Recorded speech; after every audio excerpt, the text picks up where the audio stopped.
We want people to hear from him. We want people to pick up lessons from him. Because if you have very many entrepreneurs coming up, then the country will be able to grow and the country will be able to develop.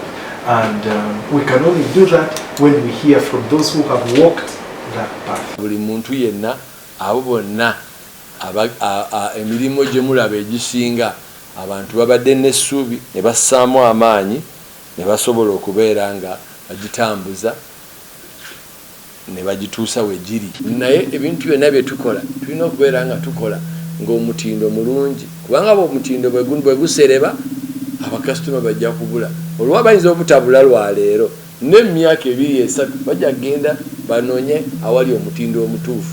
Olwekyo bizinesi bw'eba ekolebwa nakyo kibeeramu mu pulaani yaayo. Kirina okubagibwa nti bizinesi eno ekoleddwa si for survival, si for daily income oba for daily bread. Bizinesi eno ekoleddwa ng'ekigendererwa kyayo kyakubeerawo long term, kye bayita purpose. Purpose ya bizinesi eri ki? Purpose eyo bw'emala okubagibwa n'olyoka ogamba nti purpose eno bw'ebanga weeri egenda kuzimbibwa ku misingi ki? Download the app on App Store or Google Play Store now. Vision Digital Experience, the future of media.